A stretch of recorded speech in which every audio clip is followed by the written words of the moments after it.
Tonight, I invite you to step into an unusual journey. A journey not through a door, not through a pathway, but through time itself. You might be lying in bed right now. You might be sitting in the darkness. But in the next few minutes, I will take you back to a night nearly 2,000 years ago. A night when moonlight fell upon massive stone walls, where more than 50,000 people once sat, once screamed, once witnessed blood and glory spilled before their eyes. Have you ever wondered, if these walls could speak, what stories would they tell? Tonight, we will listen. We will step into the Colosseum, not as tourists with cameras in hand, but as seekers searching for lost memories. You will hear the clash of swords. You will smell the scent of sand soaked in blood. You will feel the earth shake as half of this structure collapsed. And most importantly, you will understand something that history never tells in the textbooks. A lesson about permanence and impermanence, about the price of glory, and about how the death of one thing becomes the life of another. Where are you listening from? Leave me your time zone so I know you're still here with me. And if you want to journey with us every night, hit that subscribe button, because tonight is just the beginning. Halfway through this video, I will reveal a secret to you. A secret that even people who have visited the Colosseum hundreds of times have never noticed. It's the real reason why half of this structure disappeared. It's not what you think. It wasn't one earthquake. It wasn't war. But something much deeper. Something connected to the nature of humanity, of time, and of Rome itself. Now, close your eyes. Take 3 deep breaths. Feel where your body is resting. Feel the comfort of your blanket, your pillow, the space around you. Then, slowly, let your mind release the present. We are about to step into another world. A world where moonlight shines brighter, where the air is heavy with the scent of fire and burning incense. A world where people believed in gods, believed in fate, and were willing to die to be remembered. Welcome to Rome, 80 years after the birth of Christ. Welcome to the grandest opening night the ancient world had ever witnessed. Welcome to the Colosseum. Chapter 1. The Colosseum in its glory.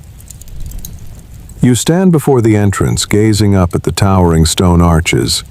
The afternoon sunlight pours down, painting the freshly cut travertine blocks in gold. The smell of lime still rises from the newly finished sections of wall.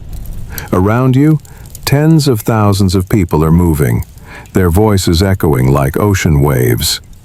They wear white togas, colorful tunics, some crowned with laurel wreaths, others carrying wine jugs. They are walking into something miraculous, something their ancestors had never seen. The Colosseum in the year 80 AD is not a ruin. It is a symphony made of stone, bronze, and marble. It is the Beyoncé of Roman architecture. Flawless, striking, and enough to make every other city jealous. Officially, people called it the Flavian Amphitheater, after the ruling Flavian dynasty. But nobody bothered with that name. Romans simply pointed and said, the Colosseum. Partly because of the giant statue of Nero standing nearby. Partly because Flavian Amphitheater sounded like the name of a bad law firm. You walk in through one of 80 entrances. Your entrance is numbered in Roman numerals carved deep into the stone arch. You pass through a cool corridor, light filtering through narrow openings, casting streaks of brightness on the stone floor. You hear the footsteps of thousands echoing in this space. Laughter, conversations, children shouting. The air is filled with excitement. Today is the first day of 100 days of celebration. 100 consecutive days of entertainment, blood, and spectacle that no other empire would dare to imagine. When you step out of the corridor, sunlight hits your eyes. You have to shield them with your hand to see clearly. And then you see it. 50,000 seats stacked in tier after tier, circling a massive oval arena. At the very top, purple fabric canopies are stretched like enormous sails, shading the audience from the sun. The wind blows through, making those canopies flutter as if they are breathing. You find your seat. If you are a senator, you sit in the front row, close to the arena floor, where you can see every drop of sweat on a gladiator's forehead. If you are a commoner, you sit higher, in the middle tier, where the view is still good, but not close enough for blood to splatter on your clothes. If you are a slave or among the poorest, you squeeze into the very top level, where the sun burns your skin and the view is hazy. But no matter where you sit, everyone sees the same thing. Blood, glory, and brutality wrapped in architectural beauty. Emperor Titus sits in the imperial box, a purple cloak around his shoulders, a golden laurel wreath on his head. He didn't just cut the ribbon. He organized 100 straight days of entertainment. Imagine Netflix on autoplay, but with a lot more stabbing. Gladiators fought from morning till noon. Wild beasts were slaughtered from noon till evening. And in one particularly insane moment, the Romans flooded the arena to stage naval battles. Who needs clean water for the city when you can build an indoor murder lake? You look down at the arena. Yellow sand is spread evenly, smooth as silk. But you know, beneath that layer of sand is another world, a labyrinth of underground tunnels where gladiators wait, where wild beasts roar in iron cages, where cranes and elevators powered by human labor are ready to push prey onto the stage of death. It is a perfect, death-making machine, designed by genius engineers. They shipped animals from everywhere, lions from Africa, stepping off ships after weeks of swaying on the sea, weak and confused. Bears from the Alps, caught in traps and dragged to the city in chains. Elephants from Carthage, crocodiles from the Nile, even ostriches. Because nothing says entertainment like watching a bird sprint around before someone spears it. The Colosseum was like Noah's Ark. If Noah had been a psychopath with a taste for dramatic irony. Of course, no animal lasted long, but their deaths made spectacular halftime shows. The audience ate it up. The poor got free bread and free gore. The rich got to feel smug. And the emperors got applause that wasn't accompanied by daggers in the dark. It was political propaganda at its loudest. Sure, your taxes are high, but look, free lions. And the building itself, a marvel. Concrete arches stacked so perfectly that modern engineers still study them. Iron clamps binding the blocks tight. Elevators run by sweating slaves, popping animals into the arena like medieval vending machines.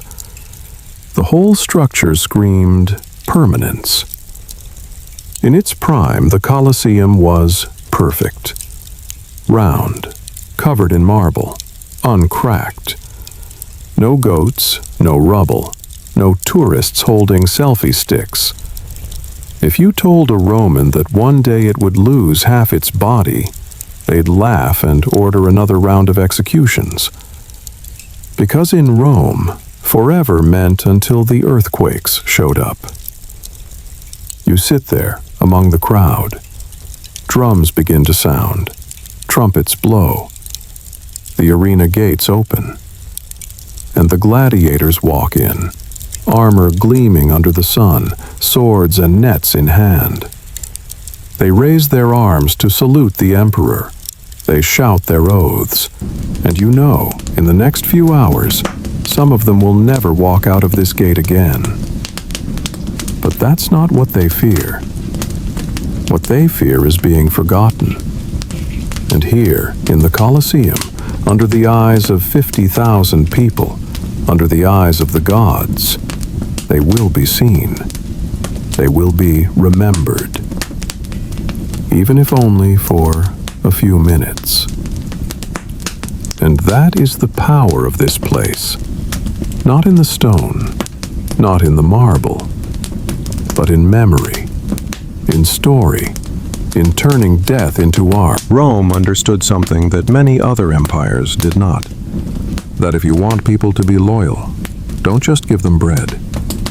Give them a story to tell, a script to live by, a drama where they are the audience, but also part of it. This small lesson, can you hear it? Everything great begins with ambition and discipline. Rome didn't build the Colosseum in a day. They built it with the sweat of thousands. They built it with stones dragged from distant mountains. They built it with the iron will of an empire that would not accept failure. And for a brief moment in time, for a few centuries, it stood there as a testament to human power. A testament that we can create miracles, no matter how brutal its purpose. Can you feel yourself sitting there? Can you feel the weight of history pressing on your shoulders? Can you hear the roar of the crowd, the clash of swords, the growl of beasts? If you can, then you're in the right place. Because this is just the beginning. This story will take us through blood, through collapse, through destruction and rebirth. And at the end of this journey, you will understand one thing, that nothing is permanent, but also nothing truly disappears. Now then, let me take you deeper, deep into the heart of this stage of blood and bone. Chapter 2. The Arena of Blood and Bone. You're sitting among 50,000 people now, shoulder to shoulder with strangers who will become your companions in witness.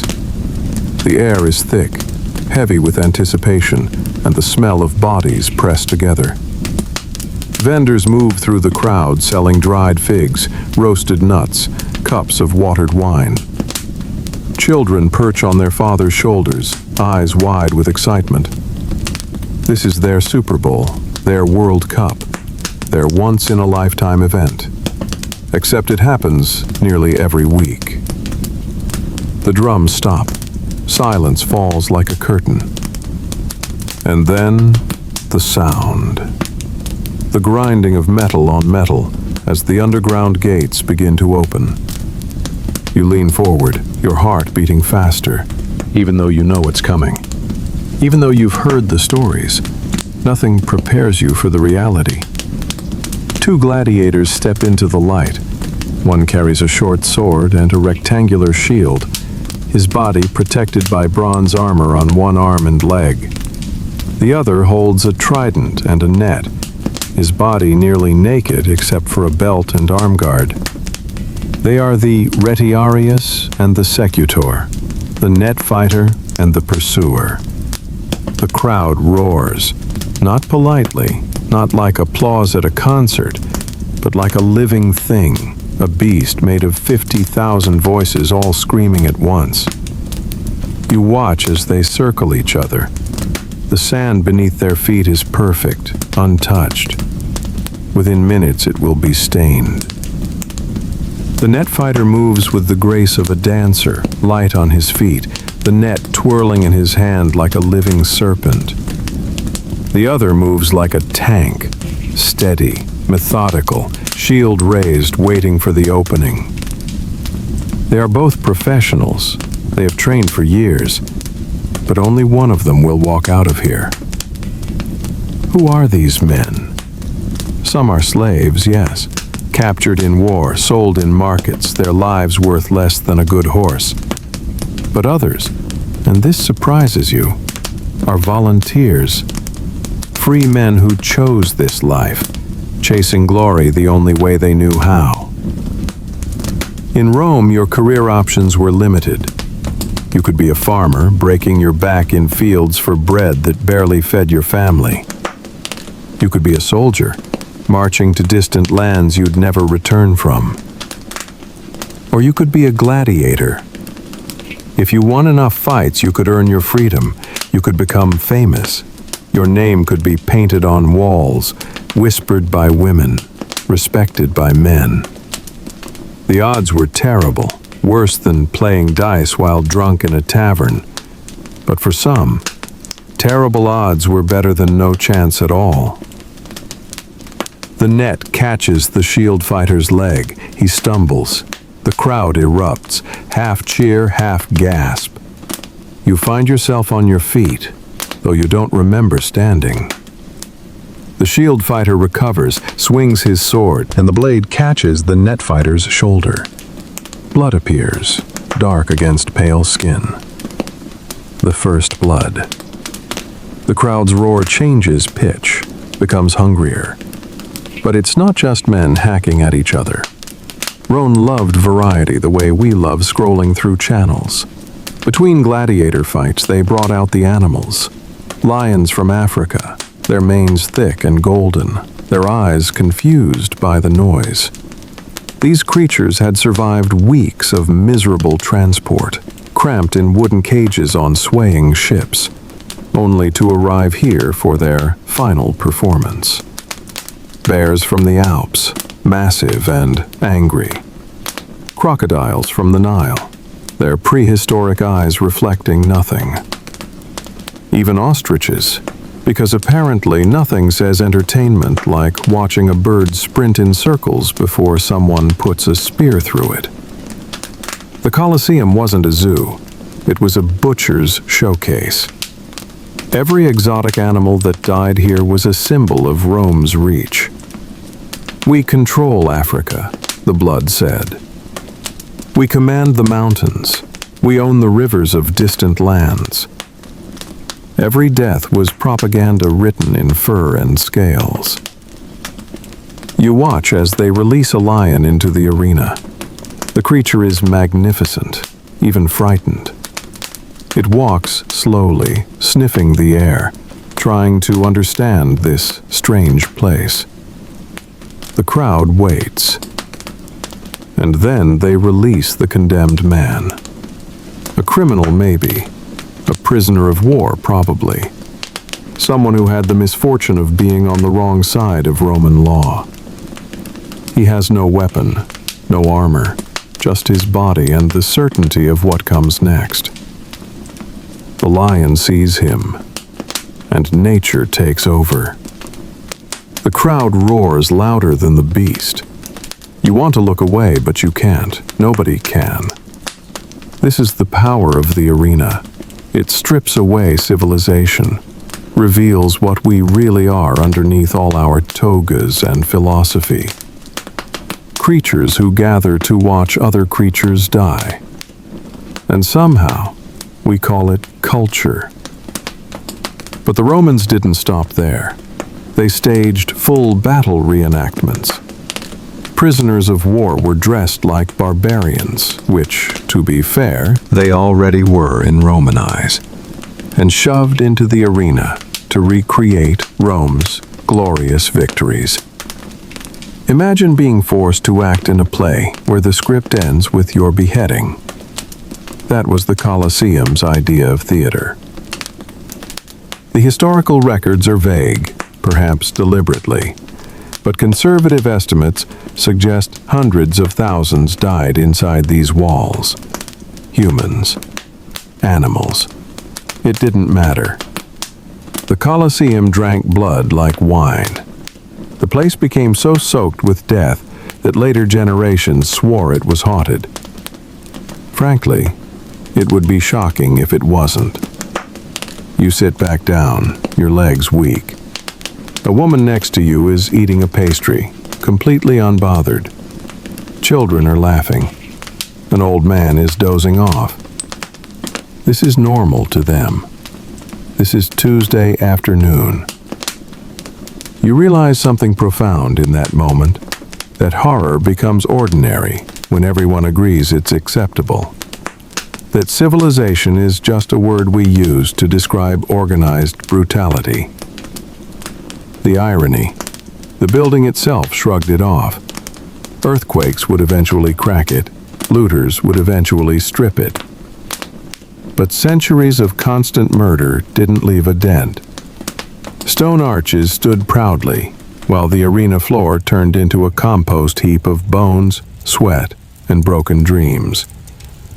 The structure endured. The humans did not. Between events, vendors sell more food. The crowd eats, drinks, gossips. They place bets on the next fight. They argue about technique, about which gladiator has the better style. They're critics now, connoisseurs of death. They've seen enough blood to have opinions about it. And you wonder, sitting there among them, what this says about humanity. Are we naturally cruel? Are we drawn to violence like moths to flame? Or is it something else? Maybe it's about control. These people, most of them, have no power in their lives. They work all day, barely survive, pay taxes they can't afford, and pray they don't get sick because there's no doctor for the poor. But here, in this arena, they have a voice. When the gladiator looks up at the crowd with a sword at his throat, waiting for judgment, these powerless people suddenly hold life and death in their hands. Thumbs up, he lives. Thumbs down, he dies. For one moment, the slave and the emperor are equal, both judging, both deciding fate. So yes, it's brutal. Yes, it's horrifying. But it's also deeply, troublingly human. This need to witness, to judge, to feel powerful, even if just for an afternoon. The Colosseum understood this. It fed this hunger. And in doing so, it became Rome's greatest tool for control. Give the people bread, yes, but also give them blood. Let them feel like gods for a few hours. They'll forgive you for everything else. The sun moves across the sky. The afternoon grows late. The sand is no longer yellow, but dark with stains that won't wash away. Bodies are dragged out through the gate of death, a special exit reserved for those who don't leave walking. The crowd is satisfied. They've seen enough. They'll return tomorrow for more. And here's the small lesson. Can you hear it? We judge the Romans for their cruelty, but are we so different? We watch violence on screens. We scroll past suffering without blinking. We consume tragedy like entertainment. The arena just made it honest, made it physical, put the blood where everyone could see it, instead of hiding it behind pixels and distance. If you're feeling that image rise in your mind, the weight of what happened here, leave me a comment with the word yes. Let me know you're still with me, because we're about to move forward in time. We're about to watch this perfect killing machine start to crumble. The sun is setting now over the Colosseum. The last spectators file out through those 80 gates. Torches are lit. Slaves begin the cleanup, though really, can you ever clean that much death? The stone walls hold everything. Every scream, every cheer, every last breath. And as you walk out into the Roman evening, you understand something. This place was never really about the fighting. It was about the watching, about what it means to be human, about how easily we turn suffering into spectacle. The Colosseum didn't just kill people. It turned killing into culture, and that's far more disturbing than any individual death. Because individual deaths end, but culture? Culture echoes through centuries. It shapes what we think is normal, what we think is acceptable, what we think is worth gathering 50,000 people to witness. As you leave, you glance back one more time. The stone walls are glowing in the torchlight, beautiful and terrible. And you can't help but think that maybe, just maybe, some things aren't meant to last forever. That maybe the world becomes better when its monuments to cruelty finally fall. But we're not there yet. We're still in the glory days. The Colosseum stands complete, unbroken, confident in its permanence. It doesn't know what's coming. None of them do.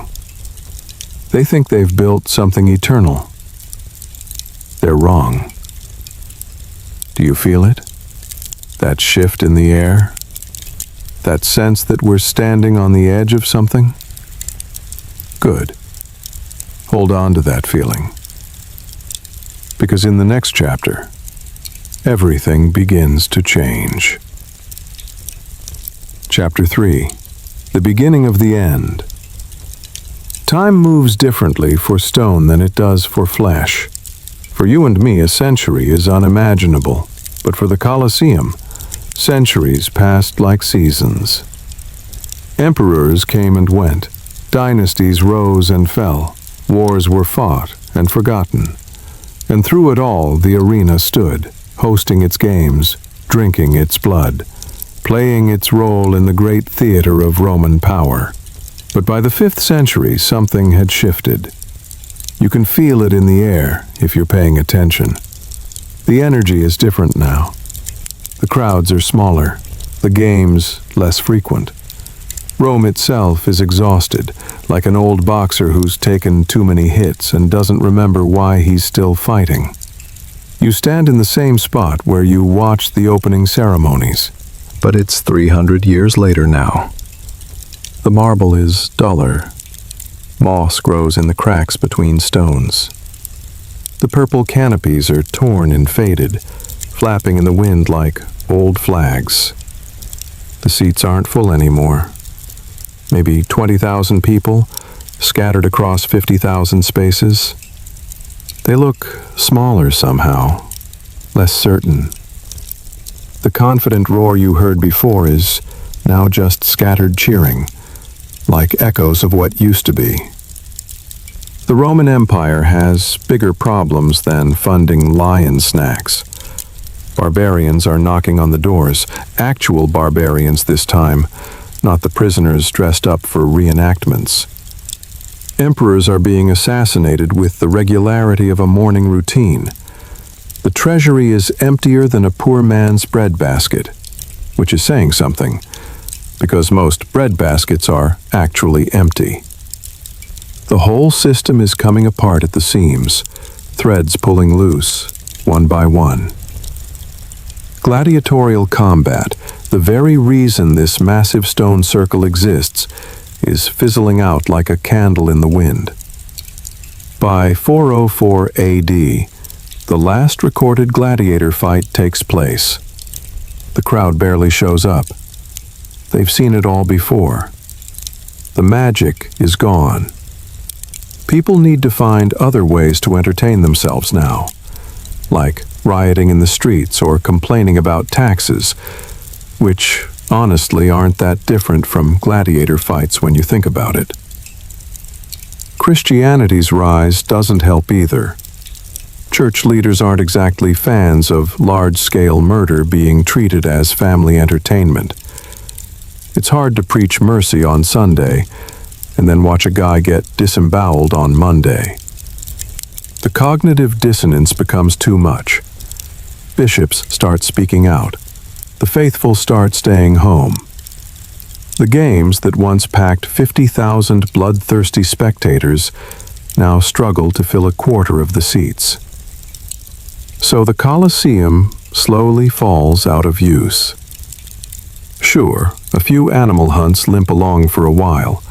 Public spectacles happen occasionally, when an emperor wants to feel nostalgic or distract people from how badly he's governing. But the glory days, the era of let's watch 50 lions eat 50 prisoners, those days are gone. Done. Finished. You walk through the corridors now, and they feel different, quieter. The echo of your footsteps sounds lonely. Vendors used to line these halls, selling food and wine and souvenirs. Now there's just emptiness. A pigeon flies past, its wings loud in the silence. Somewhere, water drips.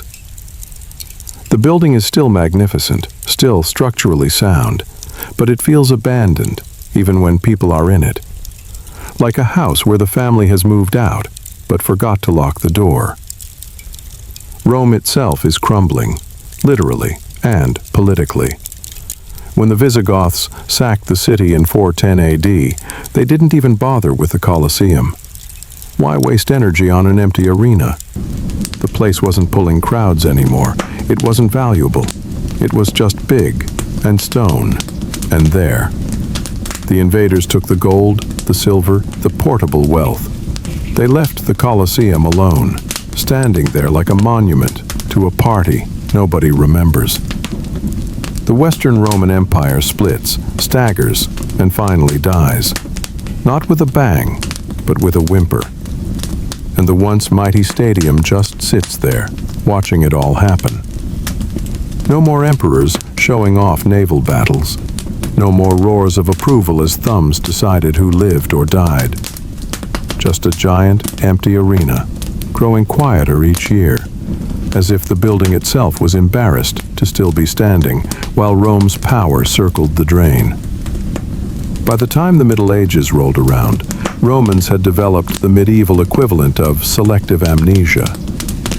The Colosseum wasn't the jewel of the empire anymore.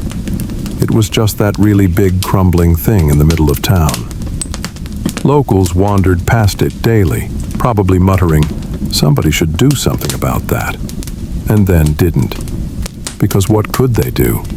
It was massive, it was stone, it was there. The saddest part? The Colosseum hadn't even started losing its stones yet. That tragedy was still to come. Right now, it was just suffering from neglect. Like a once famous actor now doing beer commercials. The games were gone. The emperors were gone. The cheering crowds were gone. And the stadium that once screamed Rome's power to the world was now an oversized paperweight gathering dust and pigeon droppings. You can feel it happening, can't you? The slow fade, the gradual forgetting. It's not dramatic. There's no single moment where everything falls apart. It's quieter than that, more insidious. Day by day, year by year, the Colosseum becomes less important, less central, less alive. People stop maintaining it because why would you? Nobody's using it. The money's needed elsewhere, for walls to keep out invaders, for churches to house the new religion, for bread to feed the hungry masses.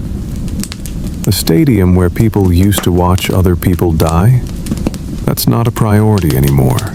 That's an embarrassment, a reminder of a brutal past that the new Christian Rome wants to forget. So nature starts creeping in. Weeds push through cracks in the paving stones. Birds nest in the upper levels. Rain seeps into corners and starts the slow work of erosion. The building is strong, yes, built to last millennia. But nothing lasts forever without care. And nobody's caring anymore. Here's the small lesson, and it's an important one. Everything great eventually fades. Not because of one catastrophic event, but because people stop believing in it, stop maintaining it, stop caring. The Colosseum didn't fall because of weakness in its construction. It fell because Rome itself was falling. And when a civilization loses faith in itself, it stops protecting its monuments, stops seeing them as sacred, starts seeing them as just stuff, just stones, just potential building materials for whatever comes next. According to you, is this coincidence or cause and effect? Is it fate or just the natural cycle of things? Leave me your thoughts, because we're standing on the edge now. The Colosseum is still whole, still standing, but barely. And in the darkness ahead, something is waiting, something that will shake the very foundation of this mighty structure. You hear it before you feel it, a low rumble like thunder underground. The pigeons scatter from their nests. The few people in the arena look around nervously. And then the earth moves, not gently, not kindly, but with the rage of a planet that's been holding its breath too long. The year is 847, and the Colosseum is about to learn that earthquakes don't care about legacy. They don't care about glory. They don't care about the thousands of years of engineering genius that went into those stone arches. When the earth decides to shake, even the mightiest monuments tremble. Stay with me. The secret is coming. The real reason half of this structure disappeared. And it's not what you think. It's not what anyone thinks. But first, we need to witness the shaking. We need to feel the ground betray the very stones it's supposed to support. Can you feel your heart beating a little faster? Good. That's the story working. That's time collapsing. You're not just listening anymore. You're there, standing in the Colosseum as everything begins to fall. Chapter 4. The Earth Strikes Back. The morning starts like any other morning in 847 AD. The sun rises over Rome, painting the Colosseum in soft orange light. A few people move through the structure, some using it as a shortcut across the city, others living in the small shelters they've built in the abandoned corridors. The building has become a skeleton that people inhabit, like hermit crabs living in the shell of something that used to be magnificent. You're standing on the southern side of the arena, looking up at the tiers of seats that once held emperors and senators. The stone is weathered now, rougher than it was in its glory days. But it's still standing, still solid. These walls have survived 300 years of neglect. They've outlasted the empire that built them. They seem eternal, as if nothing could ever bring them down. And then the world tilts. It starts as a vibration under your feet, so subtle you're not even sure it's real. Maybe a cart passing nearby, maybe your imagination. But then it grows. The vibration becomes a tremor. The tremor becomes a shake. And suddenly the ground beneath you is moving like water, like you're standing on the deck of a ship in a storm. And there's nowhere to grab, nowhere to steady yourself. The sound comes next. Not the sound of the earthquake itself, but the sound of what the earthquake does. Stone grinding against stone. Metal clamps screaming as they're torn from their moorings. And then, the most terrifying sound of all. The sound of something that was never meant to fall, falling. You look up just in time to see it. The southern wall, that magnificent curve of stone and engineering genius, begins to crack. Not all at once, not dramatically, but with a series of sharp reports, like bones breaking. Fissures race up the stone like black lightning. And then, with a roar that drowns out everything else, a section of the wall collapses. Massive chunks of travertine tumble down in a cascade of destruction. Each stone weighs hundreds of pounds. Each one falls with the force of judgment. They hit the ground and shatter, sending up clouds of dust so thick you can't see, can't breathe. The air fills with the smell of pulverized stone, ancient and sharp in your lungs. You're running now, though you don't remember deciding to run. Your body makes the choice before your mind catches up. Other people are running too, screaming, stumbling over rubble. A woman falls and you help her up, your hands shaking, and together you run toward the northern exits, away from the collapsing south side. When you finally stop, when you turn around to look, the dust is still settling. And what you see takes your breath away. The Colosseum, that perfect oval, that symbol of eternity, is broken. The southern side has a massive gap, like a mouth with teeth knocked out. Arches that stood for centuries are gone. Just gone. Replaced by jagged edges and empty air. The building looks wounded, looks mortal. For the first time in its existence, it looks like it might actually die. The earthquake of 847 wasn't the strongest in history, but it hit at exactly the wrong angle, in exactly the wrong place. The southern side of the Colosseum sat on less stable ground, soil that was softer, more prone to liquefaction when shaken. The ancient Roman engineers had been geniuses, yes. They'd built something that defied understanding.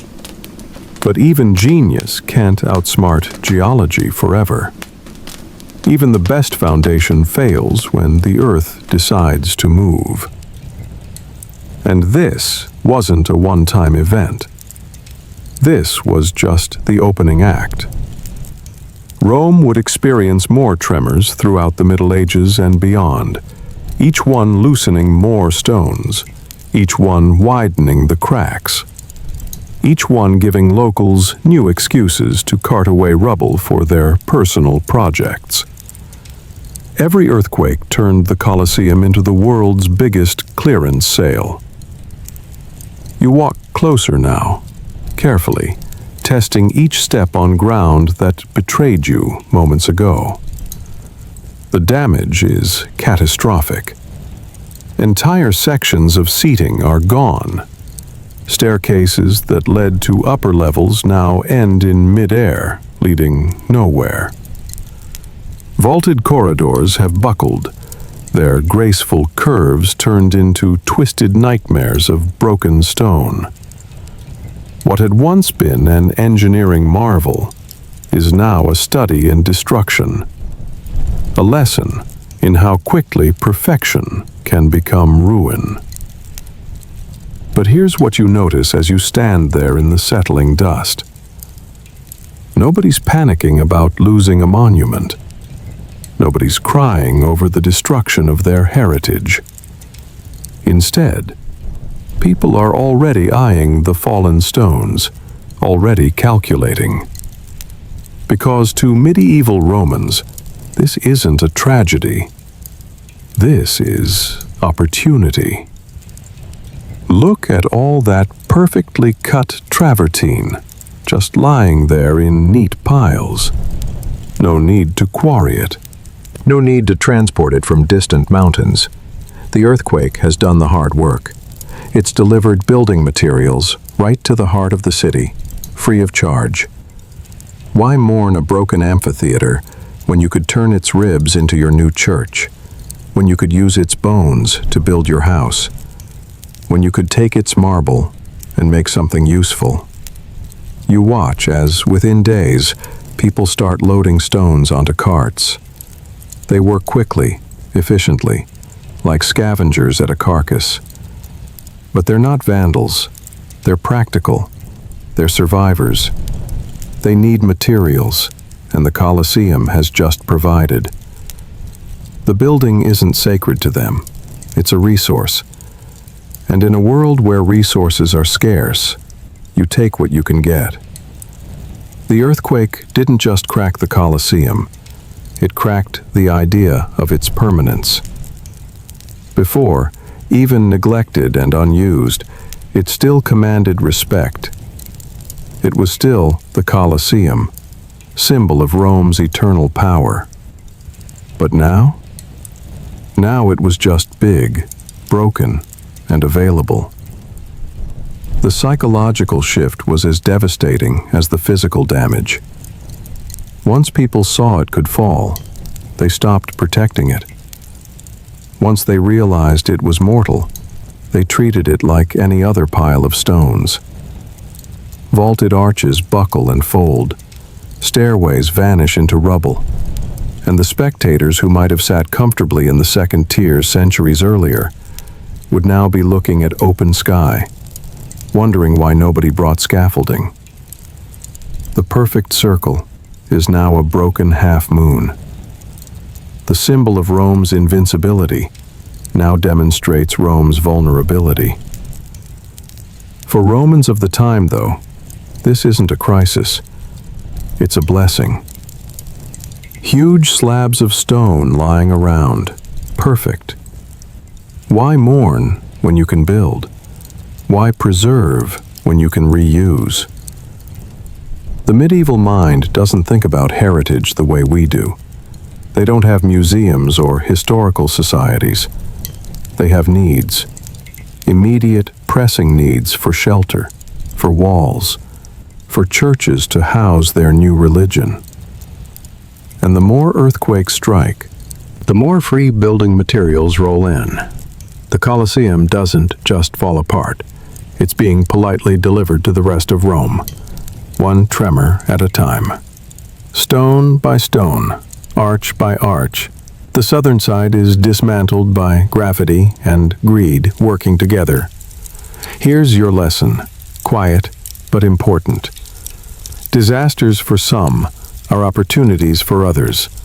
That's not cynicism, that's reality. The earthquake that destroyed part of the Colosseum built hundreds of Roman homes. The tragedy that ended the arena's completeness began the city's renewal. Nothing is ever just loss. It's also transformation. The stones didn't disappear. They just changed address. If you're feeling a little calmer now, understanding how the wheel turns, write the word calm in the comments. Let me know you're processing this. Because we're about to move forward again, to an even bigger shake, to the earthquake that would finish what 847 started. The Colosseum survived this first major blow looking battered, yes, but still recognizable. Like a fighter after a rough round, it could still stand in the ring, still command attention, still remind people of what it used to be. Blood still stained the arena floor, though it was old blood now, mixed with rainwater and pigeon droppings. The ghosts of gladiators still walked the corridors, though fewer people believed in ghosts anymore.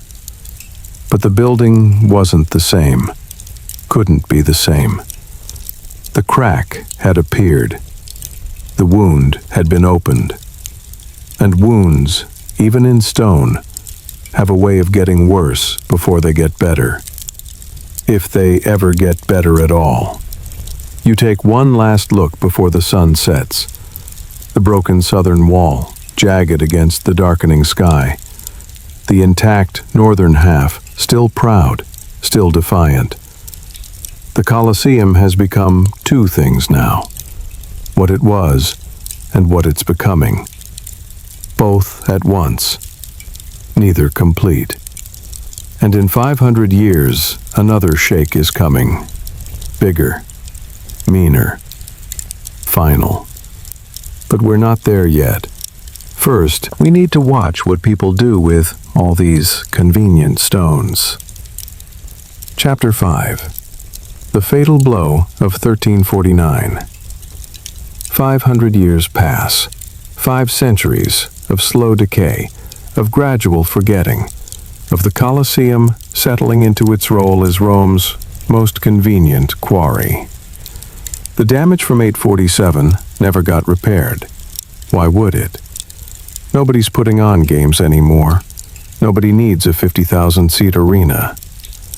The building just sits there, half broken, slowly being picked apart by people who need stones more than they need history. But the Earth isn't finished. The Earth is patient, but it doesn't forget. And in 1349, it decides to finish what it started half a millennium ago. You're in Rome again, but it's a different Rome now. Medieval, smaller, dirtier. The population has shrunk from over 1 million to maybe 30,000. Most of the ancient city is empty fields where goats graze among ruins. The Forum is a cow pasture. The imperial palaces are crumbling shells. Rome has gone from capital of the world to a provincial town that happens to have really impressive ruins scattered around. The Colosseum still dominates the landscape, though. Even broken, even neglected, it's too big to ignore. Noble families have claimed parts of it, turning sections into fortified towers. Squatters live in the corridors. Shops operate in the ground-level arches. It's not a monument anymore. It's a neighborhood. A village built inside a skeleton. The morning of the earthquake, you're walking through the arena floor. Grass grows here now, thick and green. Wildflowers bloom in the cracks.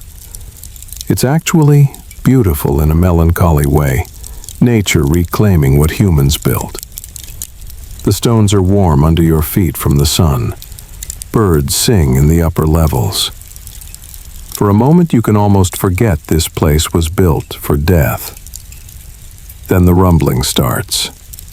This time there's no gradual build-up, no warning tremor. 1 second you're standing on solid ground. The next second, the ground is trying to throw you off like a bucking horse. You fall to your knees, hands pressed against the earth, and the earth is screaming. You can feel it through your palms, through your bones. The planet is angry. The sound is apocalyptic. Every stone in the Colosseum grinding against every other stone. Metal screeching, wood splintering. And underneath it all, a deep bass rumble that you feel more than hear, like the earth's heartbeat gone wrong. People are screaming, running, but there's nowhere to run to. The whole city is shaking. The whole world is shaking. And then the southern wall, already damaged, already weak, gives up completely. It doesn't fall all at once. It's worse than that. It falls in stages, like a slow-motion catastrophe you can't stop watching. First, the upper tiers shear away, tons of stone sliding down like an avalanche. Then the middle sections buckle, arches folding in on themselves with sick precision. Finally, the lower levels, those massive foundations that survived everything else, crack and crumble and join the rubble pile below. The dust cloud is enormous. It rises hundreds of feet into the air, blocking out the sun, turning day into twilight. You're coughing, eyes streaming, trying to breathe through your sleeve. The air tastes like destruction, like the end of something that was never supposed to end. When the shaking finally stops, when the dust finally begins to settle, what you see doesn't make sense at first. Your brain can't process it. The southern side of the Colosseum is just gone. Not damaged, not cracked, gone. Replaced by a massive pile of rubble that spreads out like a delta, like the building is bleeding stones instead of blood. The north side is still standing, remarkably, defiantly, like it's determined to show what the whole thing used to look like. But the contrast makes it worse. The Colosseum isn't a building anymore. It's a half-building, a fragment, a ruin in the truest sense of the word. The perfect oval has become a broken semicircle, open to the elements, exposed. vulnerable. You climb over rubble to get a better look. Your hands are shaking. Everyone's hands are shaking. Whether from the earthquake or from shock, you can't tell. The damage is so extensive that the Colosseum will never recover. This is permanent. This is the new reality. From this point forward, the Colosseum isn't a full arena. It's a broken circle. A permanent reminder that Rome's glory is officially, definitively, a thing of the past.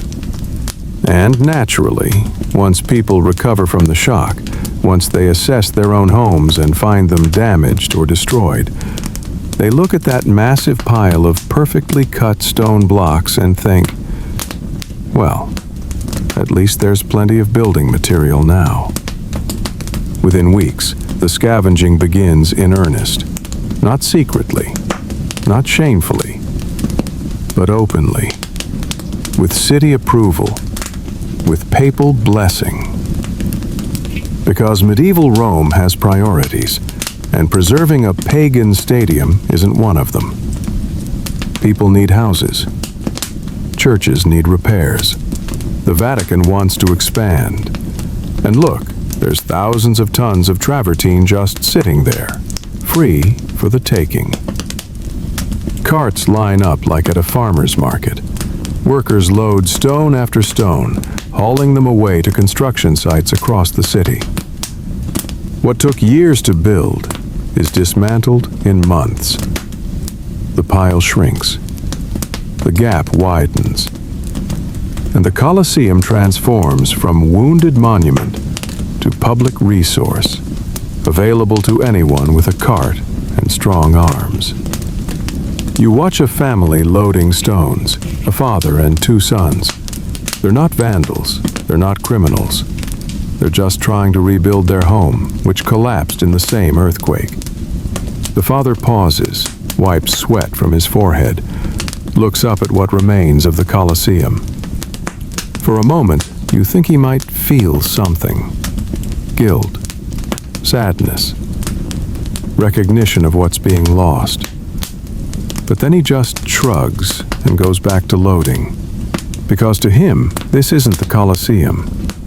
This is limestone. This is building material. This is how he feeds his family, keeps them safe, gives them shelter. The past can't compete with present needs.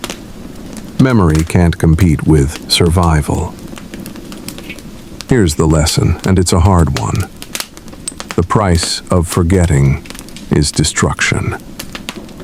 When a society stops valuing something, stops teaching its importance, stops maintaining its memory, that thing dies. Not all at once, not dramatically, but steadily, inevitably. The Colosseum fell not because stone is weak, but because memory is fragile. The earthquake was just the tool. The real destruction came from indifference, from the slow erosion of caring, from generations who saw stones instead of stories. The 1349 earthquake didn't kill the Colosseum. It just revealed that the Colosseum was already dead, had been dead for centuries. Walking around like a zombie, impressive but empty, waiting for something to finally knock it down. And here's the secret I promised you. The real reason half the Colosseum disappeared? Are you ready? It's not what you think. Because yes, the earthquakes damaged it. Yes, they knocked down walls and created rubble. But that's not why half of it's missing. Earthquakes don't make stones disappear. They just relocate them. They turn vertical structures into horizontal piles. So where did all those stones go? Where did thousands of tons of perfectly carved travertine, marble facings, decorative columns, where did they all end up? They didn't vanish. They didn't dissolve. They were taken. Deliberately, systematically, over centuries. By popes, by nobles, by common people. The missing half of the Colosseum isn't missing at all. It's everywhere. It's the city of Rome itself. Do you feel that shift? That moment when you realize the story is bigger than you thought? The Colosseum didn't lose half its body to disaster. It lost half its body to transformation, to rebirth, to the cycle of destruction and creation that defines. We need to watch exactly how those stones traveled, where they went, what they became, because that's where the real story lives.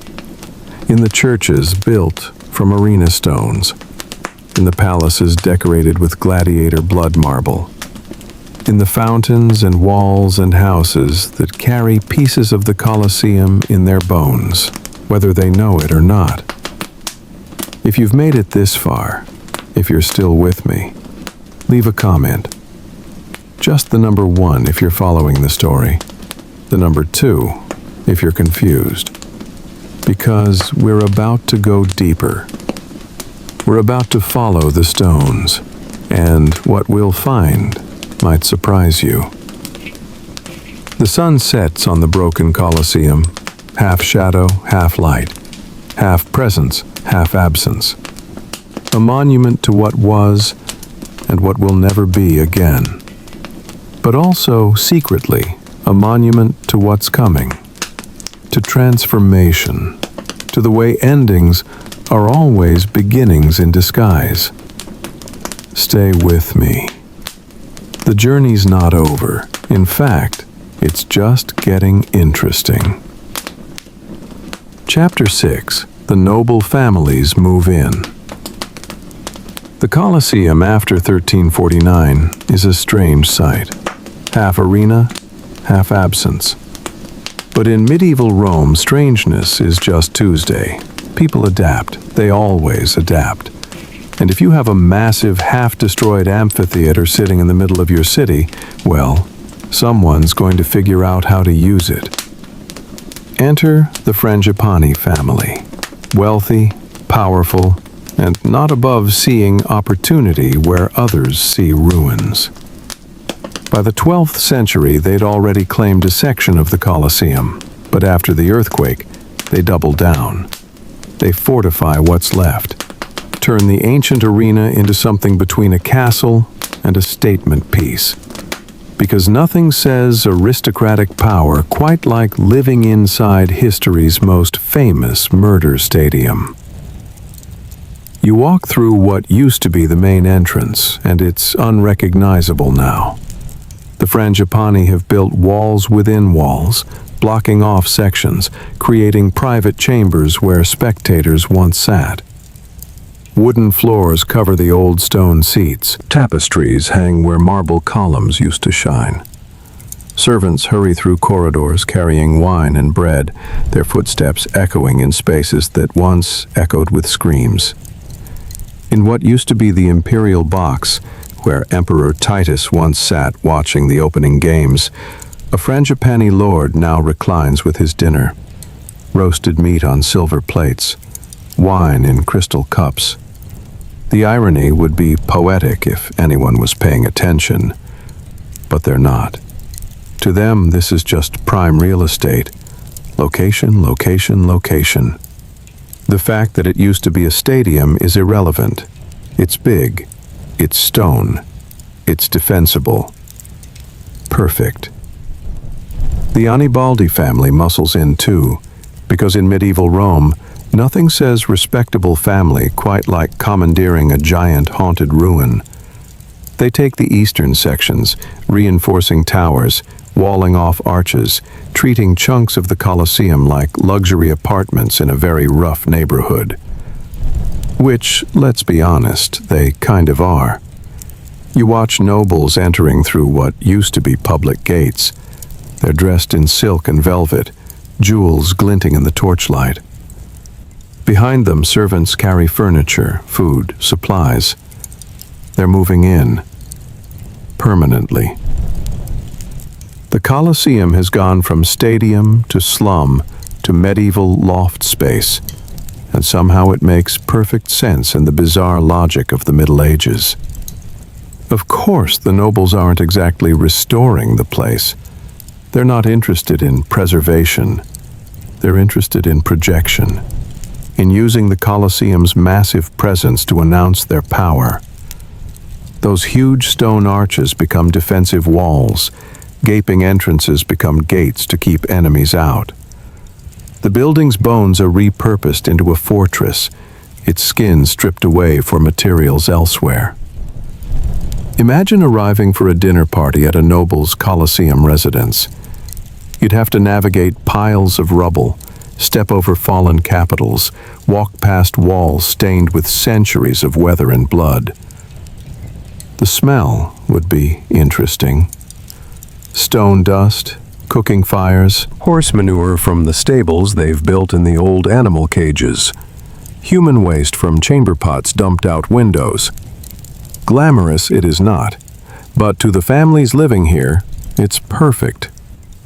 The Colosseum's sheer size makes them look untouchable. Its history, conveniently forgotten when inconvenient, lends them gravitas. They host feasts in rooms where gladiators once prepared to die. They sleep in chambers built over tunnels where lions roared. The past is literally beneath their feet, and they're using it as a foundation, nothing more. For ordinary Romans, this is peak absurdity. The most famous amphitheater in history, once Rome's pride, has been downgraded to family fortress with bonus goat pens. It's like turning the Eiffel Tower into a condo complex, or renting out the Great Pyramid on Airbnb. Except, nobody's complaining, because, honestly, what are they going to do? These are powerful families. You don't tell powerful families where they can and can't live. You climb one of the towers the Frangipani built, using the Colosseum structure as a base. From up here, you can see all of Rome spread out below. It's smaller than it used to be, more compact, but still impressive. And you realize something. The nobles aren't just living in the Colosseum. They're defending it in their own way. By occupying it, by making it useful, they're preventing total demolition. If it were completely abandoned, completely empty, it would be stripped to the ground within years. But inhabited? Claimed? That gives it a strange kind of protection. Not that the nobles are doing this out of preservation instincts. They couldn't care less about heritage. They care about power, about real estate, about having the biggest, most impressive address in Rome. The Colosseum is their status symbol, and status symbols are worth maintaining, even if you're fundamentally misunderstanding what made them valuable in the first place. The medieval guests arriving for banquets have to step around rubble piles, have to navigate through corridors that are half ancient stadium, half improvised living space. There's a surreal quality to it. Eating roasted peacock in a room where men once armed themselves for mortal combat. Drinking wine where blood used to pool. Dancing where death used to perform. But memory is short. These nobles don't think about gladiators. They think about rent collection, about strategic alliances, about which family is gaining power and which is losing it. The Colosseum is their chessboard, and they're playing a game that has nothing to do with its original purpose. Here's the lesson hidden in this absurdity. Power always finds a way to use what remains. The powerful don't mourn the past. They build on it. Sometimes, literally. The Frangipani didn't weep for fallen empire. They built towers on its corpse. That's not cruelty. That's practicality. That's survival.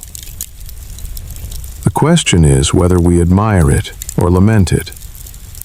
Maybe both. The families thrive in their crumbling palace. The Colosseum's massive presence makes them look untouchable, even as the building itself is falling apart. Its stones, once symbols of Rome's unstoppable empire, now symbolize the egos of families fighting over which half of a ruin belongs to them. The building has gone from public monument to private property, carved up like a cake at a wedding nobody wanted to attend. You spend an evening watching them feast. The Great Hall, once open to sky and crowd, now has a roof of wooden beams and leather. Torches burn in iron sconces. A fire roars in a hearth built into what used to be an archway. The lord of the house raises his cup, makes a toast to his family's prosperity. Everyone cheers. And somewhere beneath them, soaked into the stone, are the stains of 10,000 deaths. But nobody mentions that. It would be rude. As night falls, you walk through the occupied sections and the abandoned ones. The contrast is stark. Where nobles live, there's light, warmth, the sound of laughter and music. Where nobody lives, there's darkness, silence, the slow work of decay. The Colosseum has become a divided thing, half alive, half dead, half used, half forgotten. And you realize this is a preview. This is what happens to all monuments eventually. They either become useful and survive in transformed states, or they become useless and disappear completely. There's no middle ground, no frozen-in-time preservation. Things either live and change or die and vanish. The Colosseum is choosing to live, even if that means being unrecognizable. So yes, the noble families are shameless. Yes, they're squatting in history's most significant arena, but they're also accidentally saving it. By giving it purpose, even a purpose as mundane as housing and defense, they're keeping it standing. The stones they don't remove for other projects, they're maintaining. The walls they live behind, they're repairing. It's not preservation, it's parasitism. But parasitism keeps the host alive, at least for a while. If you want me to continue the story, write the word "continue" in the comments. Let me know you're still here, still following, still wanting to know where this all leads. Because we're about to meet some new players, some holy players. Players who will look at the Colosseum and see not a fortress, but a quarry. Not a home, but a resource. Not history, but building materials for God's glory. The nobles had their time. Now it's the church's turn. And oh boy, the church is going to be efficient. Chapter 7. The popes and their sacred quarry. If the noble families were shameless about squatting in the Colosseum, the popes were even less subtle about dismantling it. By the Middle Ages, the papacy had figured out a convenient theological loophole. God's house looked much holier when decorated with stolen pagan marble. And what better source than the largest pile of pre-cut, high-quality stone in all of Rome? After all, the lions and gladiators weren't going to file a complaint. You're standing in Vatican City now, several miles from the Colosseum, but you're still looking at it. Except it's not called the Colosseum here. Here it's called architectural elements, decorative columns, foundation stones, the building blocks, quite literally, of St. Peter's Basilica. You run your hand along a marble pillar, smooth and cold, and somewhere in your mind you wonder, how many people died within sight of this stone? How much blood soaked into its pores before it was cleaned, blessed, and installed in a church. The transformation started slowly, then accelerated. Pope Gregory the Great, way back in the 6th century, encouraged the reuse of materials from old pagan buildings. He saw it as practical recycling, with a spiritual bonus. Why let the devil's architecture sit unused when it could glorify God? The Colosseum fit the bill perfectly.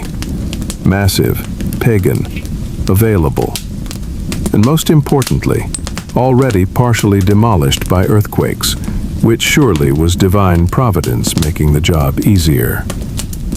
Later popes happily obliged, stripping out blocks, iron clamps, and decorative marble with the efficiency of a demolition crew.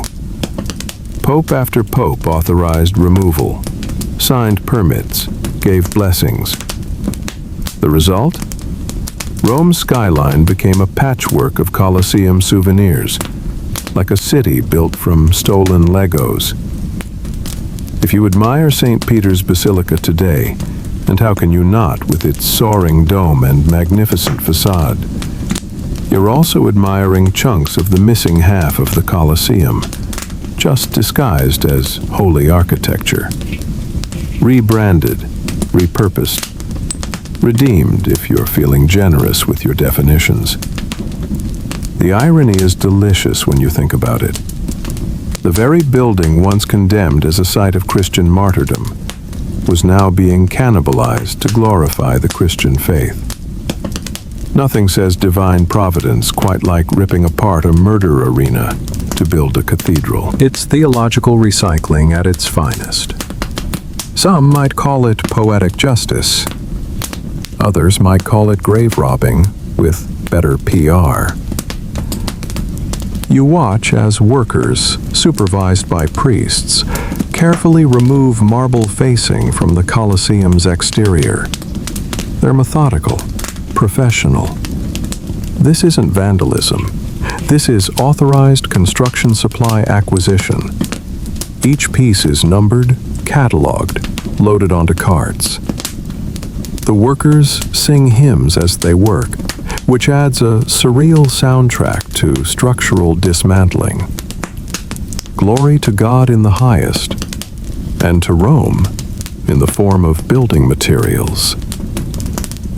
But the popes didn't stop at stone. They also authorized removal of the Colosseum's metal clamps, those iron staples that literally held the blocks together. These clamps had been poured in lead by Roman engineers, creating bonds meant to last millennia. Medieval metal workers pried them out, melting down the lead for church roofs, forging the iron into gates and hinges and nails. Extracting them weakened the walls further. Each clamp removed left a hole, a vulnerability, a place where water could seep in and ice could expand. The damage compounded. What earthquakes started, metal scavengers accelerated. It was like pulling nails out of a wooden house and then acting surprised when it collapsed in the next storm. You walk along the exterior wall, running your fingers over the pockmarks where clamps used to be. They're everywhere, thousands of them, like acne scars on ancient skin. Each hole tells a story of someone deciding that a piece of iron was worth more than structural integrity. And they were right, in a way. That iron became door hinges that lasted centuries, became tools that built homes, became horseshoes that carried knights to crusades. The Colosseum skeleton was scattered across Europe, piece by piece, function by function. For everyday Romans, this papal demolition derby was just normal life. Why quarry new material when the Pope had basically declared the Colosseum a divine parts shop? Every new church sparkled a little brighter thanks to the ruin crumbling in the background. Palazzo Venezia, that impressive Renaissance palace, Colosseum stone. Palazzo Barberini, more Colosseum. The Hospital of San Giovanni? You guessed it. The missing half wasn't missing. It had just changed address. You visit one of the churches built partially from Colosseum materials. San Marco, maybe, or Santa Maria degli Angeli. You kneel in a pew, looking up at marble columns that once framed the view of dying gladiators. The priest is giving a sermon about mercy, about compassion, about loving thy neighbor. And you're sitting on stones that were quarried from a building designed for public execution. The cognitive dissonance is extraordinary. But here's what's fascinating. Nobody at the time saw it as dissonance. They saw it as redemption. Those stones had been used for evil, for pagan excess, for the murder of Christians. Now they were being redeemed, transformed, sanctified. The marble that once supported crowds baying for blood now supported congregations praying for salvation. In the medieval mind, this wasn't destruction. This was salvation through transformation. The lesson here cuts deep. One generation's sacred is another generation's raw material. What we think is permanent, essential, untouchable, someone else will see as useful, practical, available. The Colosseum wasn't destroyed by enemies. It was repurposed by neighbors. That's somehow more devastating than war. War destroys with hate. Repurposing destroys with indifference, with practicality, with the shrug that says, "But we needed the stones." By the time the papacy was finished, and they were never really finished, but let's say by the 16th century, the Colosseum was less a stadium and more a skeleton, one whose bones had been scattered into every corner of Rome. God may have gotten his basilicas, but the Colosseum had definitely lost half its body in the process. Maybe more than half, if you count the marble facings, the decorative elements, the countless small pieces carried off for 1,000 small projects. You stand in St. Peter's Square at sunset, watching light play across the basilica's facade. It's breathtaking, one of humanity's great achievements. And it's built partially from humanity's earlier achievement in engineering death as entertainment. The stones don't care. They're just stones. They've been gladiator stadium, earthquake victim, and church foundation. There'll be something else eventually, when this basilica falls and future generations need materials for whatever they're building. Because that's the secret, the real secret buried in all of this. Nothing is permanent in form. Everything is permanent in substance. The Colosseum didn't die. It metamorphosed. Its molecules scattered across Rome, across Europe, across time. You can't visit the Colosseum and see it whole, because it's not whole. But you also can't visit Rome without seeing it everywhere, in walls and churches and fountains, hidden in plain sight, anonymous but eternal. Here's what keeps you up at night thinking about it. Is this tragedy or triumph? Did Rome lose its greatest monument? Or did the monument become Rome itself? When does preservation become stagnation? When does transformation become destruction? These aren't rhetorical questions. They're the questions that haunt every civilization watching its monuments age. The popes who authorized the dismantling thought they were doing God's work. The families who carted away stones thought they were being practical.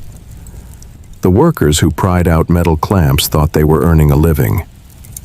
Nobody thought they were destroying history, because they didn't think in terms of history. They thought in terms of now, of need, of what serves us today versus what served people yesterday. And maybe that's the most human thing of all. Maybe every generation is supposed to use what the previous generation built. Maybe that's not desecration.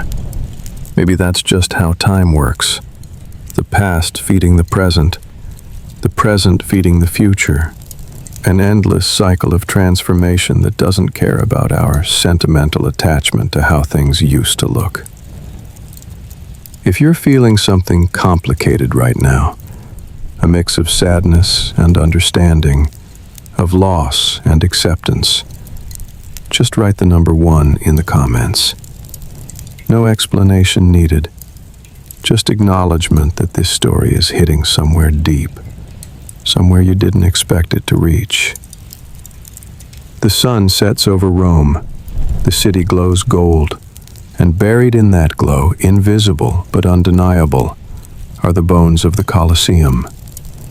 Not destroyed, not preserved, but something stranger, something more true to how reality actually works. Transformed, distributed, everywhere and nowhere at once. And we're not done yet, because there's more to this story than just popes and nobles. There's daily life. There's the ordinary people who made the Colosseum their home, their workplace, their neighborhood. Let's go meet them. Chapter 8. Daily Life in the Ruins. By the later Middle Ages, the Colosseum has become something nobody could have predicted. Not a monument, not a fortress, but a neighborhood. A living, breathing community built inside the skeleton of empire. You walk through what used to be the main arena floor, and now it's a marketplace. Vendors call out prices. Children chase each other between stone columns. Chickens peck at the ground where sand once soaked up blood. The ground-level arches, those magnificent openings designed to funnel 50,000 spectators in and out, have become storefronts. A baker works in archway number 12, his oven built right into the ancient stone. The smell of fresh bread fills the corridor, mixing with the permanent smell of old rock and bird droppings. He's been here 20 years, he tells you. His father worked here before him. They don't think about gladiators. They think about rent, about customers, about whether the grain shipment will arrive on time. Next door, a blacksmith's hammer rings against anvil, the sound echoing through vaulted chambers that once echoed with screams. He's making horseshoes, door hinges, nails. Practical items for practical lives. The heat from his forge has blackened the stones above, adding a new layer to centuries of smoke staining. He works shirtless, sweat gleaming, completely at home in a space where lions once paced in cages. You climb the stone stairs, worn smooth by millions of feet over the centuries. On the second level, families have claimed spaces between the arches, hanging curtains for privacy, building crude walls from salvaged materials. A woman is cooking over a small fire, stirring a pot of something that smells like onions and old meat. Her children play nearby, using broken column pieces as building blocks. She doesn't see ruins. She sees home. "How long have you lived here?" you ask. She looks at you like it's a strange question. "I was born here. My mother was born here. This is where we live." She gestures around at the crumbling stone, the patched walls, the makeshift roof of wood and leather. It's not much, but the rent is cheap.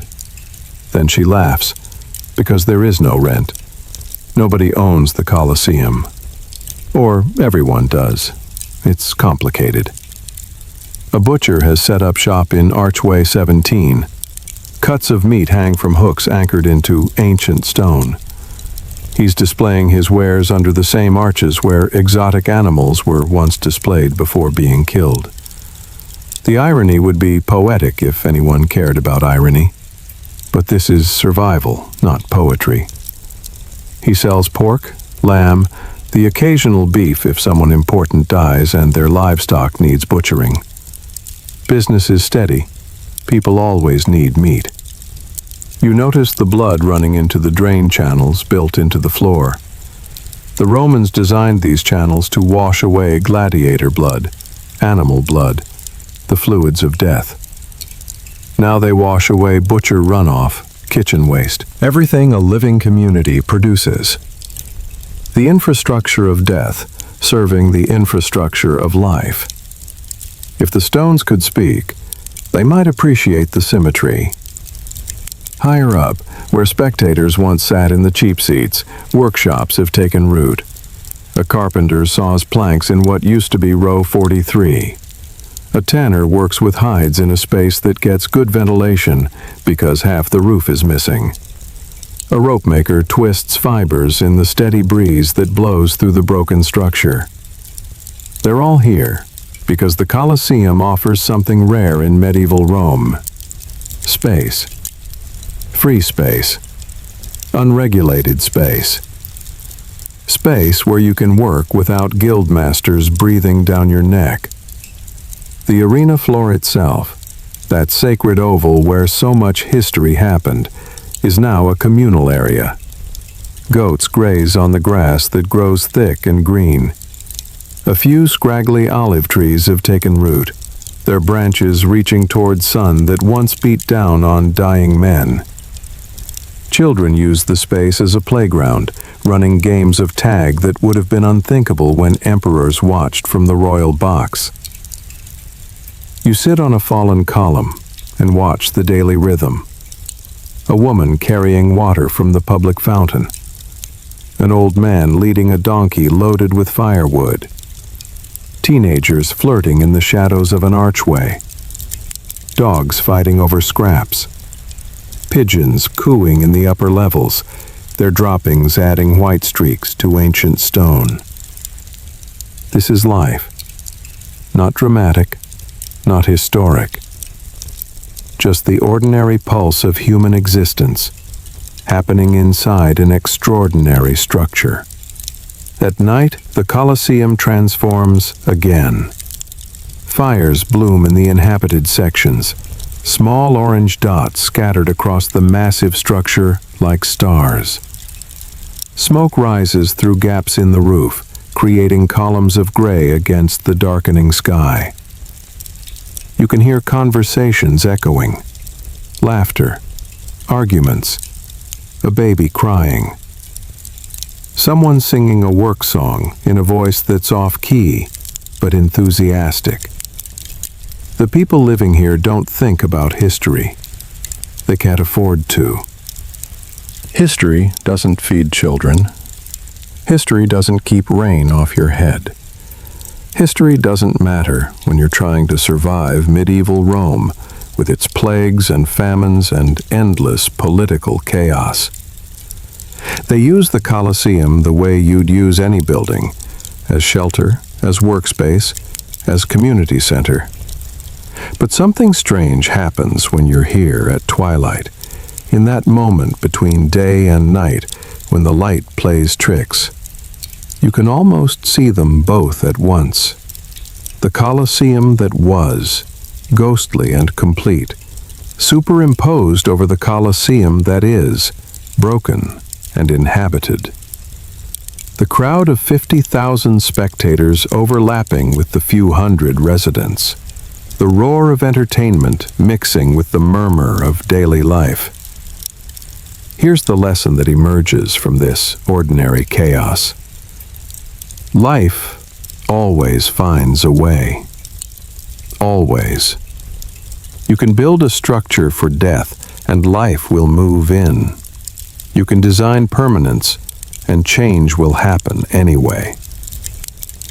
The Colosseum was built to last forever as an arena.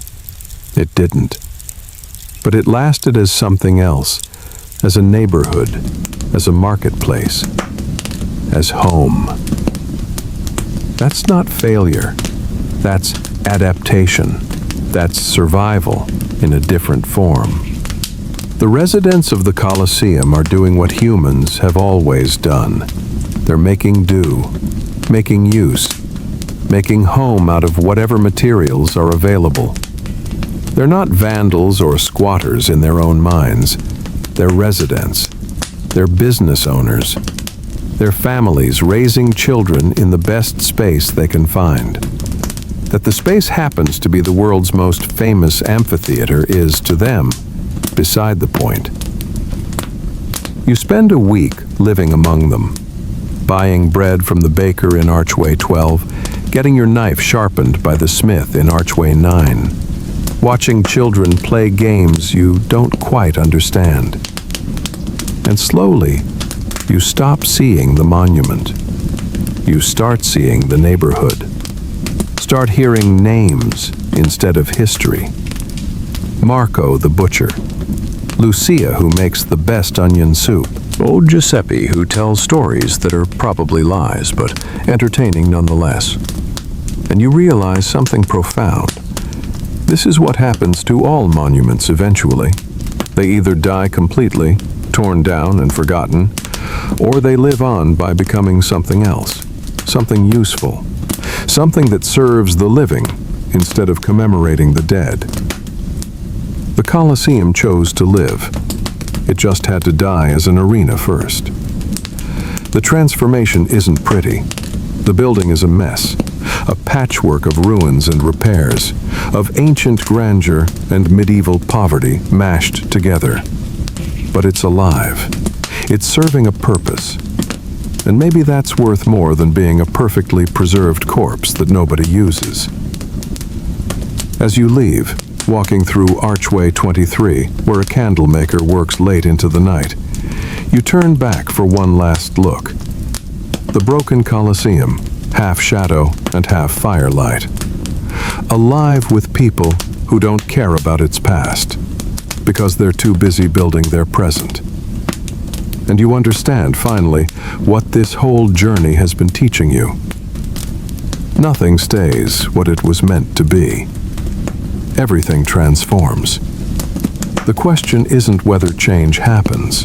Change always happens. The question is whether we let it happen gracefully, or whether we fight it bitterly while it happens anyway. Can you feel yourself there? Among the vendors and families? Among the ordinary magic of daily survival happening inside extraordinary ruins? That's where we need to be to understand the final truth. The missing half of the Colosseum didn't disappear. It's here, in the bread from Archway 12, in the horseshoes from Archway 9, in the lives being lived inside history's shadow. One more chapter, one more layer to uncover, and then we'll understand completely. Then we'll see how Rome didn't lose the Colosseum, how Rome became the Colosseum. Chapter 9. Legacy and Meaning in the Present Day. You stand in the Colosseum today, in your own time, with the morning sun climbing over the Roman skyline. Tourists swarm around you, cameras clicking, tour guides speaking in a dozen languages. The half that remains is magnificent. There's no denying it. 4 stories of weathered stone, arches stacked on arches, holes pockmarking the exterior where metal clamps once held everything together. It looks ancient, wounded, eternal, all at once. But you're seeing it differently now, after the journey we've taken together. You're not seeing what's missing. You're seeing what's here. And more importantly, you're understanding where the missing pieces went. A tour guide is explaining to a group of German tourists. The southern side collapsed in earthquakes, she says, gesturing to the obvious gap. Much of the stone was taken away over the centuries for other building projects. She says it matter-of-factly, like reading a grocery list. The tourists nod, take photos, and move on. They don't understand what that really means. But you do now. You've walked with those stones. You've watched them transform. You leave the tourist crowds and walk into Rome proper. Not the Rome of guidebooks and postcards, but the real Rome, the living city. And once you start looking, once you know what to look for, you see the Colosseum everywhere. That church on the corner, the one with the beautiful marble columns, run your hand over them. Feel the smoothness, the slight discoloration. These came from somewhere. These have history soaked into their grain. Palazzo Farnese, that magnificent Renaissance palace, used Colosseum travertine in its construction. The stones that once held up spectators watching gladiators die when hold up nobles discussing art and politics. The transformation is complete. The building didn't die. It was reborn 1,000 times in 1,000 different forms. You walk to a fountain, one of Rome's countless beautiful fountains. The basin is made of stone that has that particular weathered look, that texture that speaks of great age. You check the plaque. 18th century, it says. But the stone is older, much older. Someone carved marble from the Colosseum, and centuries later, someone else used it to create this fountain, where Romans today fill water bottles and tourists dip their hands on hot summer days. The Colosseum isn't half missing. The Colosseum is everywhere. In the walls of homes, in the foundations of churches, in staircases and courtyards and garden walls, in places marked and unmarked, acknowledged and anonymous. The stones scattered like seeds, and what grew was Rome itself. The city literally built from its own history, cannibalizing its past to create its present. You sit on the Spanish steps, which aren't made from Colosseum stone as far as anyone knows, but who can say for certain? Centuries of borrowing, moving, reusing. The building records were informal at best.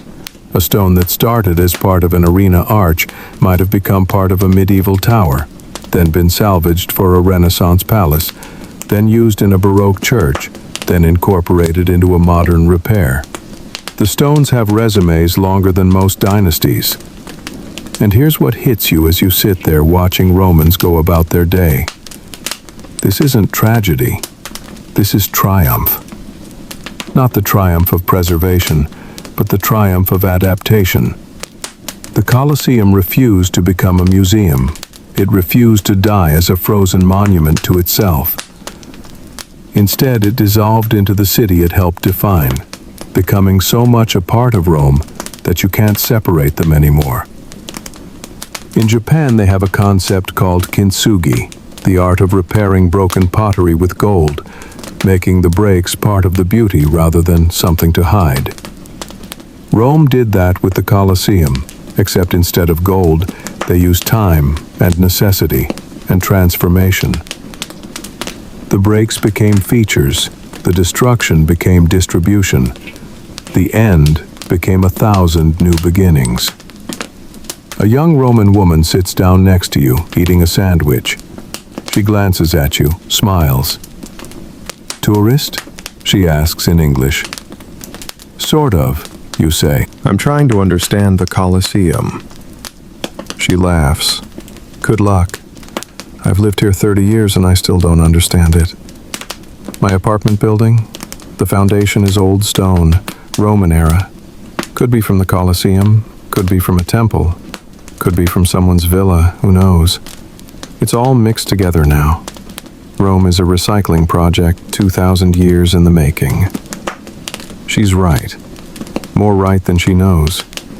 Rome didn't preserve its past under glass. It composted it, broke it down, let it feed the present. That takes a different kind of courage. The courage to let things change, to let them serve new purposes, to understand that permanence in form is less important than permanence in substance. You walk back to the Colosseum as the afternoon light turns golden. The tourists are thinning out. In an hour, the site will close, but the building will remain, half shadow and half presence, watching over the city that consumed it and was consumed by it in turn. You stand in the center of the arena floor, now elevated above the exposed underground chambers. The grass is gone, replaced by modern walkways and barriers, but the space still holds power. You can feel it in your chest, in your breathing. 50,000 people once sat around you. Gladiators died where you're standing. Lions roared. Emperors judged. History happened here so intensely that it scorched the stones. But history kept happening. That's the lesson. History doesn't stop. The Colosseum story didn't end when the games ended. It didn't end when the earthquake struck. It didn't end when the last stone was carted away. It just kept going, kept transforming, kept being part of the story of human survival and adaptation. Here's the final truth, the one that's been building through this entire journey. Nothing is permanent in the way we think permanence works. We think permanent means unchanged, frozen, preserved exactly as it was. But that's death. That's stasis. Real permanence is in transformation, in continuing to matter, continuing to be used, continuing to be part of the living world. The missing half of the Colosseum isn't missing. It's scattered, yes. Transformed, yes. But not gone. You can't visit Rome without touching it. Can't walk through the city without passing it. Can't drink from a fountain or pray in a church or climb a staircase without potentially making contact with stones that once framed the most spectacular entertainment venue the ancient world ever built. And the lesson for us, here, now, in whatever time we're living? Maybe it's this. Let things change. Let them transform. Let them serve new purposes. Fighting for permanence of form is fighting against time itself, and time always wins. But accepting transformation, embracing it, working with it, that's how things truly last. Not as museums, but as living parts of the ongoing story. The Colosseum today is a UNESCO World Heritage Site, protected, preserved, stabilized so it won't decay further. Millions visit each year. It's one of the most recognized structures on Earth. And it's half destroyed, riddled with holes, missing its marble, its statues, its splendor. And yet it's more famous now than it ever was when complete, more loved, more visited, more meaningful. Because now it tells a bigger story. Not just about Roman engineering or imperial power or the brutality of ancient entertainment, but about time, about change, about how civilizations rise and fall and scatter themselves into the bones of what comes next, about how endings are always beginnings if you squint hard enough, about how loss and gain are sometimes the same thing from different angles. The sun is setting. The guards are announcing closing time. You need to leave. But you're different than when you arrived. You're carrying something new. An understanding that the question, what happened to the missing half, was the wrong question. The right question is, what did the missing half become? And the answer is, Rome. It became Rome. It became churches and palaces and fountains and walls. It became the city itself. It became eternal in a way the Romans who built it never imagined. You take one last look. The western light painting the broken arches orange and gold. The shadows deep in the underground chambers. The modern city rising around it, built partially from it. impossible to separate from it. And you understand finally what this whole story has been teaching. Rome didn't lose the Colosseum. Rome became the Colosseum. The building didn't die. It metamorphosed. And in doing so, it achieved a kind of immortality more complete than perfect preservation ever could. Because now, it's not a monument. It's a verb. It's actively part of life, woven into the daily existence of a living city. That's the final lesson, the one you carry with you as you walk out through the modern gates. That permanence isn't in refusing to change. Permanence is in changing so completely that you become everything. The Colosseum's greatest triumph isn't that half of it still stands. It's that the other half is everywhere. If you followed this whole journey, if you've felt the weight of centuries and the lightness of transformation, if you understand now that nothing is lost because everything becomes something else, leave me one more comment. Just write the word eternal. Because that's what the Colosseum is. Not despite changing, but because of it. As you leave Rome, flying home to wherever home is, you look down from the airplane window. The city spreads out below, a patchwork of ancient and modern, past and present woven so tightly you can't separate them. And somewhere down there, in walls and foundations and forgotten corners, are pieces of the Colosseum, still serving, still mattering, still part of the story. The gladiators are gone, the emperors are dust, the crowds are silent. But the stones are everywhere, holding up the present, supporting the future. Eternal not in form, but in substance. Not in preservation, but in transformation. And maybe that's the only kind of eternity that actually exists. Not the frozen kind. The flowing kind. The kind that changes and changes and never stops changing. And in never stopping, never dies.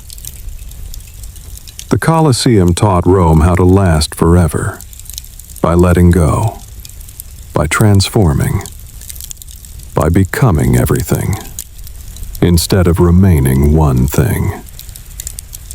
That's the secret. That's the answer. That's why half of it is missing, and all of it is everywhere. Welcome to the eternal city, built from its own ruins, rising forever from its own fall. So now you know. Now you understand what really happened to the missing half of the Colosseum. It wasn't stolen by barbarians. It wasn't destroyed in one catastrophic moment. It wasn't lost to time.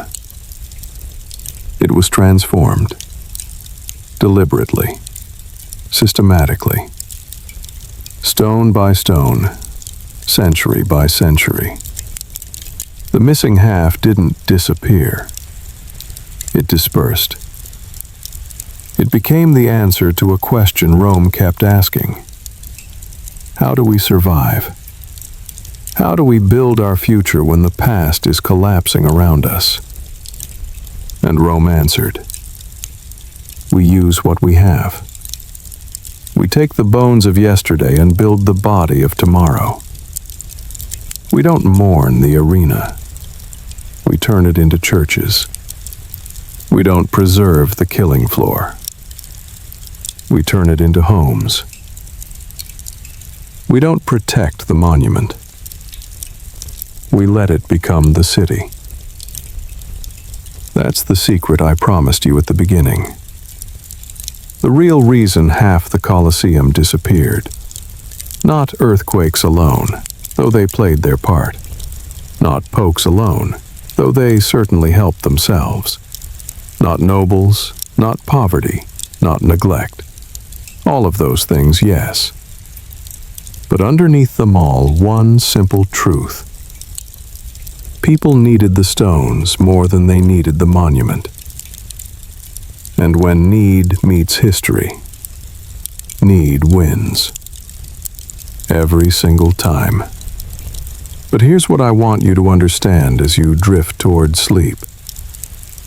We'll never sit in those seats and watch the games, though maybe that's a blessing. We'll never experience it as the Romans did, in all its brutal glory. But we gained something else. We gained a lesson about impermanence that the ancient Romans never learned. They built for eternity and failed. Medieval Romans built for Tuesday and succeeded. Because Tuesday keeps coming. Eternity doesn't. The Colosseum in its broken state teaches us more than it ever could have taught intact. Intact, it would be impressive. Broken, it's profound. It shows us that nothing lasts the way we think it will. That transformation is the only real permanence. That endings are always beginnings in disguise. Think about your own life for a moment. The things you've lost. The versions of yourself that don't exist anymore. The relationships that ended. The dreams that didn't come true the way you planned. Are those losses? Or are they transformations? Did those things disappear? Or did they become something else? Did your past self die? Or did they become the foundation for who you are now? The Colosseum says, nothing is wasted. Everything becomes something else. The energy doesn't disappear, it just changes form. Those stones that fell in 847 didn't vanish. They built homes. The marble stripped by popes didn't cease to exist. It became altars where people found comfort. The iron clamps didn't disappear. They became tools that built a new world. You are like the Colosseum. Parts of you have fallen. Parts of you have been taken by time, by circumstances, by other people. Parts of you are missing, and you mourn them. But those parts didn't disappear. They transformed. They became the foundation for what you are now. They scattered into your life like stones into a city, invisible but essential. You are built from your own ruins. And that's not tragedy. That's triumph. The lesson of cause and effect, of karma if you prefer that word, is this. Nothing ends. Everything continues. The violence of the arena became the stones of churches. The brutality of empire became the foundation of faith. The monument to death became tools for life. Every action has consequences, but consequences aren't punishments or rewards. They're just the next thing, the continuation, the transformation. Rome understood something we've forgotten in our age of preservation and museums. They understood that you honor the past not by freezing it, but by using it. Not by keeping it unchanged, but by letting it change into something useful. The greatest respect you can show to what came before is to let it nourish what comes next. So as you lie there, feeling sleep approaching, think about this. The Colosseum isn't half missing. It's fully present. Just distributed. Just transformed. Just scattered across time and space in a pattern that makes sense only when you stop looking for the original form and start seeing the new ones. You are not half missing either. You are fully present. The person you were at 20 is in your bones. The relationship that ended is in your wisdom. The dreams that failed are in your resilience. Nothing is lost. Everything is transformed. You are the Colosseum. Broken, yes, but also everywhere. Eternal, not despite changing, but because of it. And here's the final truth, the one that will help you sleep. Impermanence is not the enemy. Clinging to permanence is the enemy. The Colosseum tried to be eternal in form and failed. But by accepting transformation, by allowing itself to be broken and scattered and reused, it achieved a deeper eternity. It became part of everything. It stopped being a thing and became a process, an ongoing story, a living memory scattered across an entire city. That's what awaits all of us. Not the permanence we think we want, frozen and unchanging, but the permanence we actually need. The kind that flows like water, adapts like life, continues like breath. The kind that says, I will not stay the same, but I will never stop being.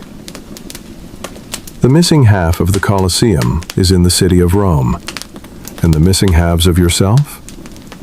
They're in the city of your life. In the walls you've built, in the foundations you stand on, in the tools you use to navigate each day. Nothing is gone. Everything is transformed. So sleep now. Sleep knowing that brokenness is not failure, that transformation is not loss, that the cycles of destruction and creation are the same cycle, seen from different angles. The Colosseum fell, and Rome rose. You fall and rise too, over and over, and each time you're not becoming less, you're becoming more. More scattered, more everywhere, more eternal in the only way that matters. When you wake tomorrow, look around your life. See where your past stones are. See what they've become. See how nothing you've lost has actually left. It's all still here, just transformed, just serving new purposes, just being eternal in the way that actually works. The Colosseum's gift to us isn't its remaining half. It's the missing half. It's the lesson written in absence, the wisdom carved in empty space, the truth that whispers, let go, transform, become everything, instead of remaining one thing. And if you ever visit Rome, if you ever stand in that broken arena, look around at the city, at the churches and palaces and homes, at the fountains and walls and streets, and know that you're standing inside the Colosseum still. All of it. The missing half and the present half. Together. Eternal. Transformed. Everywhere. Sleep well. Dream of stones that become cities. Of monuments that become life. Of endings that are always beginnings. Of half that is always whole, if you know how to see it. The Colosseum isn't dying, it's living, just differently than anyone expected. And so are you. Good night, and thank you for traveling with me through time, through ruins, through transformation. May you carry this lesson gently. Nothing is missing. Everything is here. Just look differently. Just see truly. Just understand that loss and gain are the same thing, wearing different clothes. The stones remember. The city remembers. And now, you remember too. Rest well, traveler. The eternal city will be here tomorrow, built from its own ruins, rising forever from its own fall. Just like you.